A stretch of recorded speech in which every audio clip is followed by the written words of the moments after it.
Hello, hello. Can you guys hear me?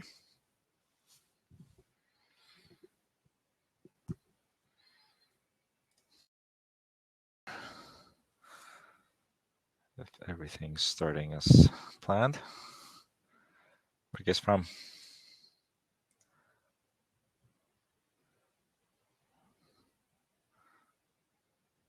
Can you guys hear me?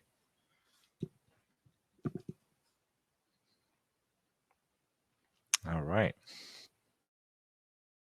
Okay, should be starting soon. Hello, hello, hello. Okay, I see people joining.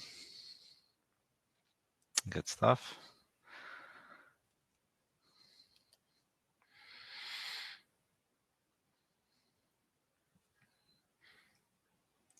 Okay, there's an option to ask questions at the bottom. Ask a question. There should be in a little menu. Needs more artifacts. Artifacts will be coming soon. But I wanted to point your attention to the ability to ask a question. Ask me anything. In between what I'll be showing, I'll be checking what you guys want to hear more about or have any things you need clarification on. So at the bottom, the bottom, there's a menu option here. Let's see if screen sharing works.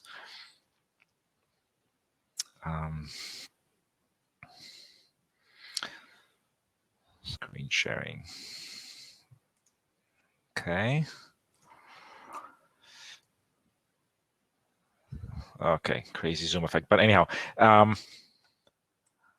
right here, ask a question. So yeah, ask me anything, okay? I'll be checking in on this every once in a while. Okay. Okay, 101. Let's begin.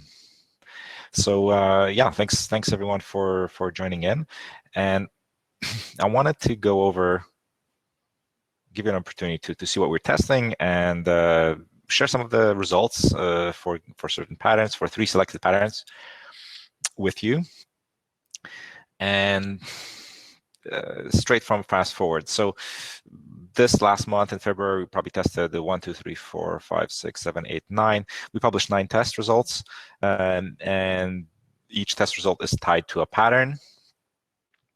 And yeah, I want to give you some insight into that, and again, give you an opportunity to ask a question. Okay.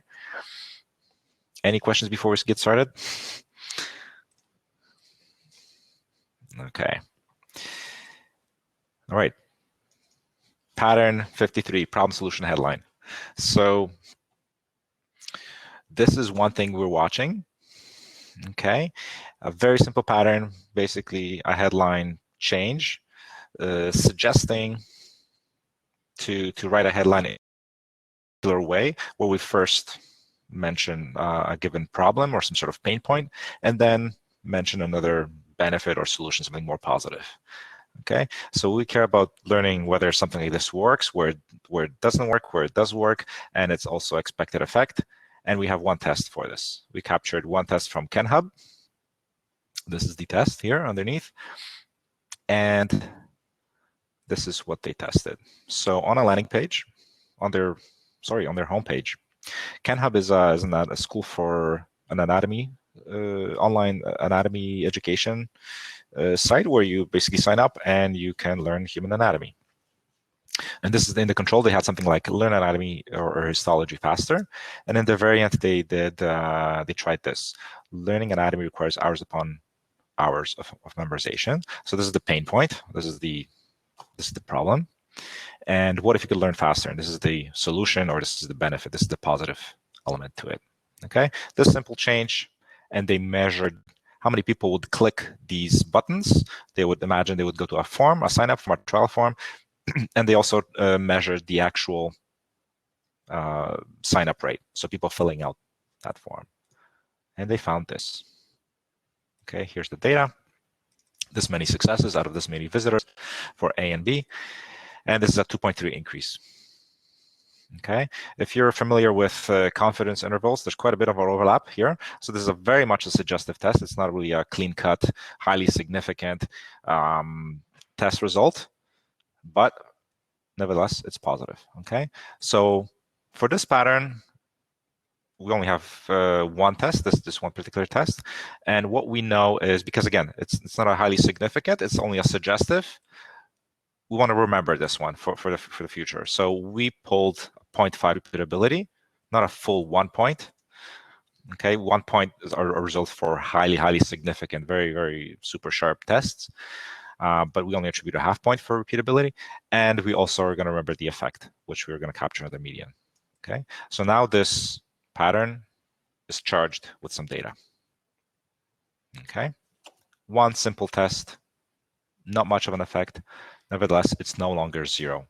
And this is actually one little change we did last week, rolled out for each pattern. We're now reporting almost like a scale, because we want to predict, want to know at a glance very quickly how impactful or how probable particular patterns are to work again and again and again in future tests. We make a big assumption here that the more something works, the more general it is. Given, let's say, we have multiple tests and multiple test results taken together, the more often the more tests and positive tests there are for a given pattern, the more and more this prediction will move towards either almost a certain loser or almost a certain winner. We're in this homebrewed kind of approach, we're making a statement that given 5 solid or equivalent solid tests, that's enough for us to make a statement that it's also almost certain going to be winner. This is a starting point. We have something. Okay. I'm just gonna check here if you guys have questions, and no questions yet. Again, if you need to ask a question, click this little button here and I'll answer. Okay.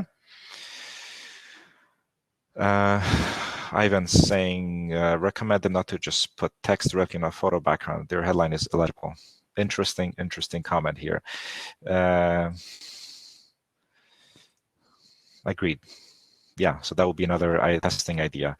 Maybe increasing legibility, thin white text on the image, background image.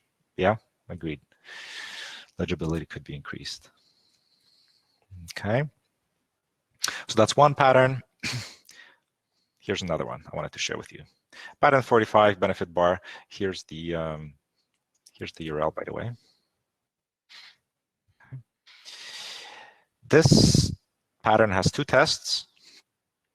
And what this one is suggesting, it was Vilya from CXL came up with this. Apparently it worked somewhere. And one of because these guys also run experiments. He didn't really share a test with for the benefit bar with us, but we tried it on 2 projects. The idea behind this one is it has a couple properties here. So it's a wide something visible above the fold, like a wide bar or component that reassures people about a couple benefits. Okay, so in this case, we might mention something like free shipping. One key thing, one ingredient for this pattern that Vilya highlighted was to be specific. And so if we make a statement, let's just free shipping, try to address that with the explanation copy underneath. Go into the details so that people really are left with a strong feeling of certainty there, of what that, when it applies, when it doesn't, and such. Okay, maybe sometimes occasionally you can show reviews, or maybe you'll get maybe in certain cases you can get some sort of free samples. Yeah, so we tried this on 2 tests. Here I'll show the first one. This is for an e-commerce site for Norman Records. Norman Records decided to test this, and this was site-wide. This is the control. So in this case, you see some sort of overview of Norman Records sells LPs, so you can buy LPs online, and they injected this little benefit bar implementation right here. So they added something like new customers, they get like 10% back from your first order. There's worldwide shipping, safe shipping to your country, packaging guarantee, easy returns. One thing I have to add here is that they actually had a fifth benefit. And the way this was implemented is that every time on each page reload, page refresh, out of these 5, only 4 would be randomly shown. Which brings us to the effect. So they measured sales. Okay. Sales and sales suffered insignificantly. There's a -3 drop. Okay. And one of our interpretations is perhaps because the way it was done. So the thing I just mentioned, random assignment of 4 out of 5 of these appearing, disappearing. You can imagine if someone's going through a site, perhaps someone's feeling like, okay, I just seen this benefit and now it disappeared. You know, what's happening right there? Maybe that's one possible interpretation for why this didn't work out. And another interpretation I added just today was this little message here: new customers 10% back from your first order. The text here is supposed to clarify what, you know, how that works, what that does. Maybe this little piece, this little explainer here actually raises more questions than it answers. Maybe people ask, maybe they're wondering, like, is it instant, immediately do I get my 10% back, or is it in a future order? So that's maybe one possible explanation why this didn't work out. Okay. -3, insignificant. Notice that we publish any losing or winning tests, and also insignificant tests. Many people just forget about insignificant tests. We want to use for what they're worth. Okay. So in our algorithm here, we only attribute the least amount possible, a 1/4 point of a value instead of one full point of repeatability, and we push it. Basically, this pattern starts moving in the negative territory here. Okay. We also have another pattern here. Also didn't work. This is organic food delivery service in Toronto, Mama Earth, and they tested this also implementation of the benefit bar on one of their funnels earlier, like probably 3 or 4 step funnel, checkout funnel, for basically you select a basket of what type of foods you want to receive, and they get delivered to you weekly. Okay, and we add these 3 little benefits here. You don't have to be home. You can swap any item in your basket, skip or pause, or cancel anytime. Sales, insignificant, -7% increase. Okay, so 2 slightly negative tests. We're left with a -0.5 point negative repeatability, which we interpret as a maybe loser. It's a weak loser, but it's a loser. And then the other thing we look for next time is we pull medians. Okay, so we have a -7.5, we have a -3, and yeah, we're getting a sense of possible impact from this. Okay, so -5 median effect. Again, not much data, not many tests here, but next time we'll try to remember that this really happened, and we'll factor this in our prioritization the next time we choose to run this. I'm going to check if any questions. No questions so far. Again, here's the little box here. If you want to ask, resolution makes it impossible to see the text they used. Mario's asking. That's what I see. Okay. Right. Okay. So I can. Sorry, this is the technical thing for Crowdcast. I can. I can read this over for you to explain what it's reading, what it's showing. Okay. And one more time, the message there is you don't have to be home. Swap any item in your basket, skip, pause, or cancel anytime. Okay, so that's another pattern. And then this really interesting one here, pattern 59, we just added last week, inverted or consistent button styles.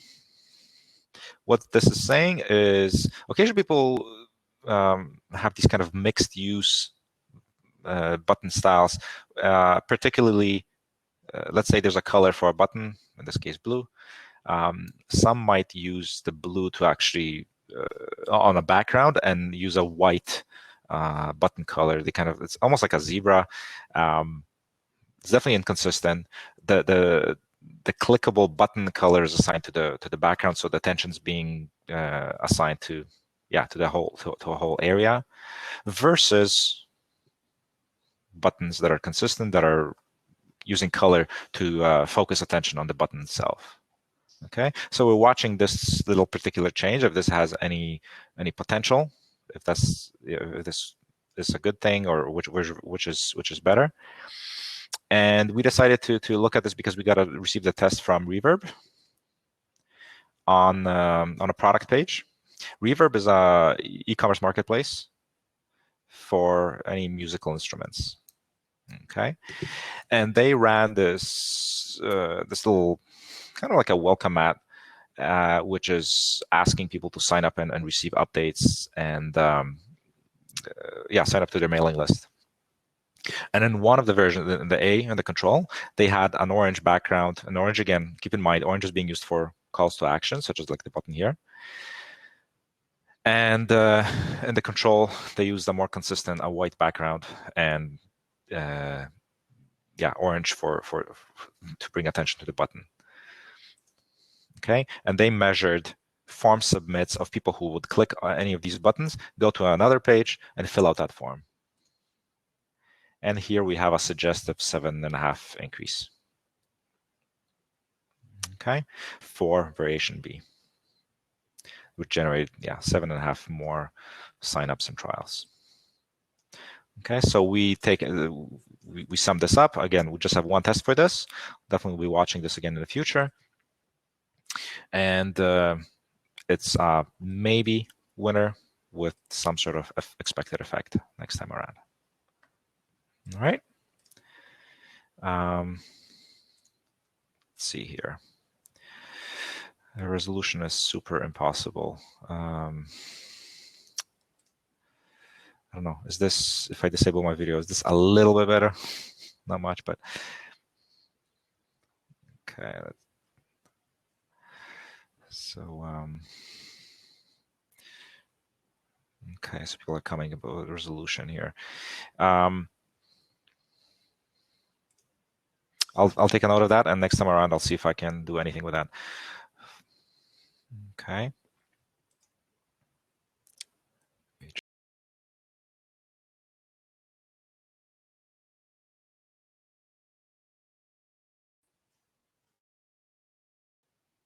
Is this better?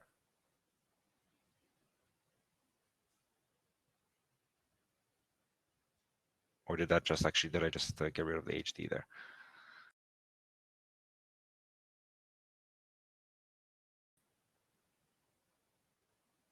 I think this is enabled. Sorry. Okay. So those are the three patterns I wanted to discuss. And then I also wanted to, I promised I'll go over very quickly how we're using this, how we use this on real projects, right? So Fastforward is a tool for remembering what works, what doesn't, and it's a tool for us to separate the patterns or the changes which are more probable to win or more probable to lose next time around. So it's a very powerful tool for that guides us in choosing what to change, how to prioritize if we want to improve conversions such as signups, leads, sales on our projects.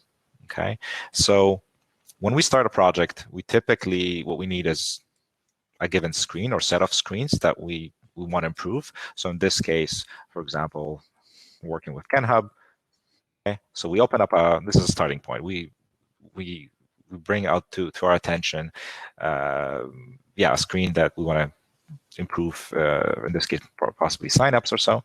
And we start jotting down ideas. So we go wide, we explore.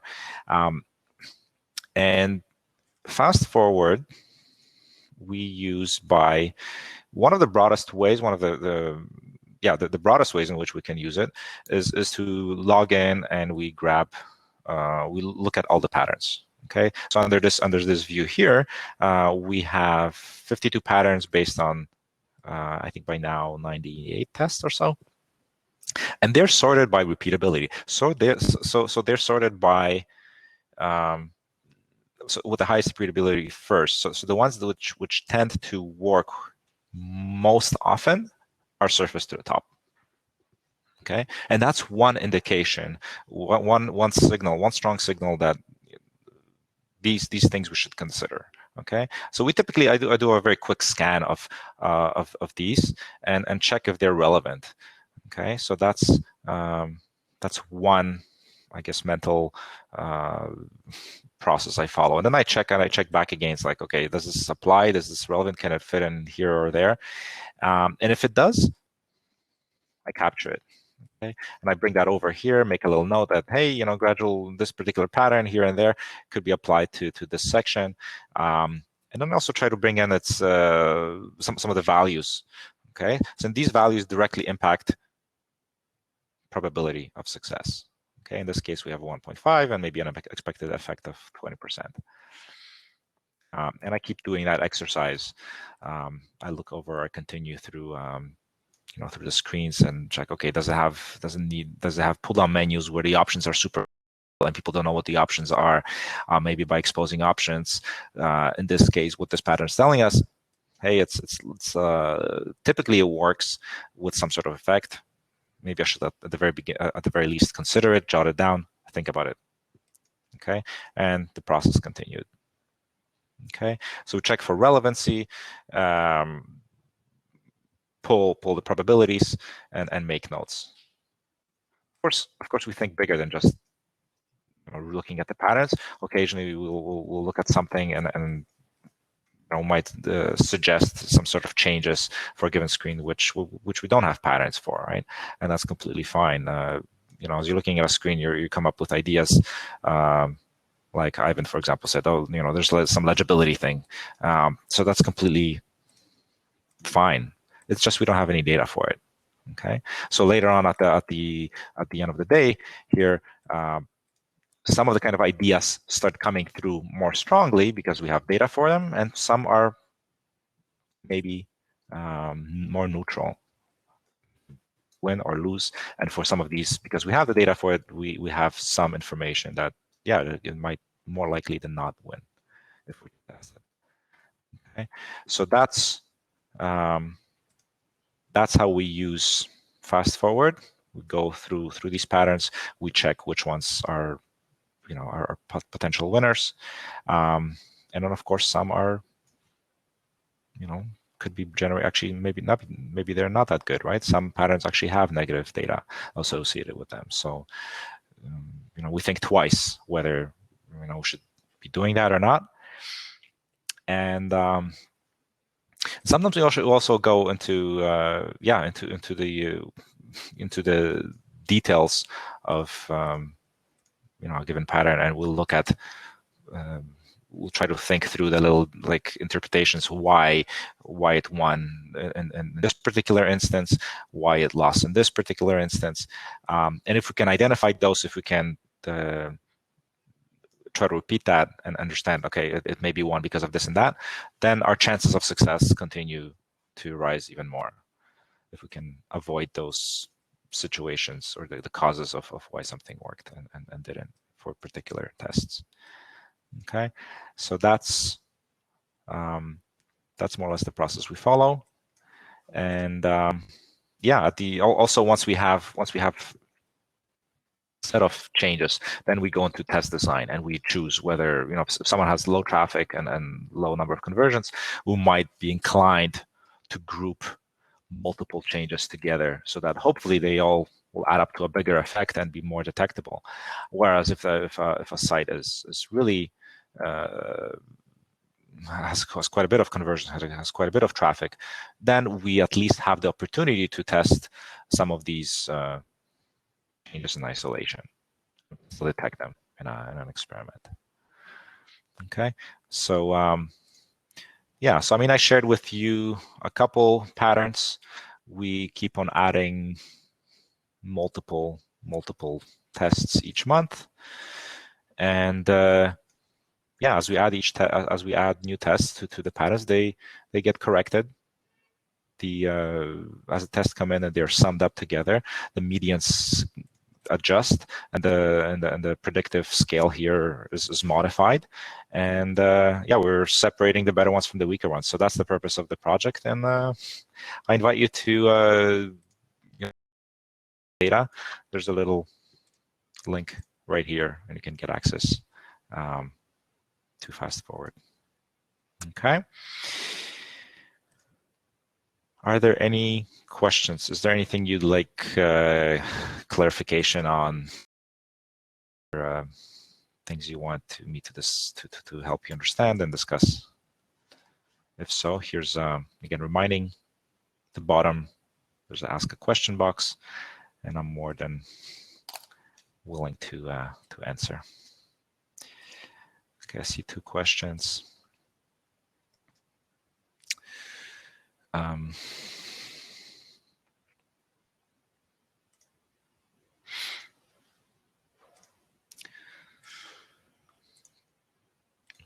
Okay, I'll just wait 1 more minute here. Okay.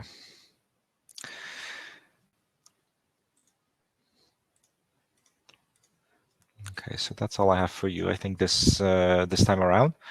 Next month I'll prepare something as well. Okay. Oh, and there's there might be a question here. Okay. Samantha's asking, hey Jacob, can you explain on emotional intelligence? I'm not sure if I mean, I definitely don't have any patterns for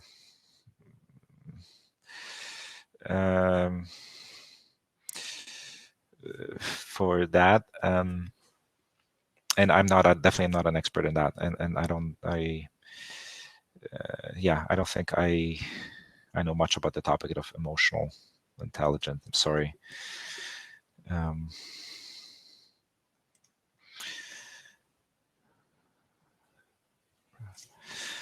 Okay, Tino, these are good examples, and my teammate are discussing these on Slack.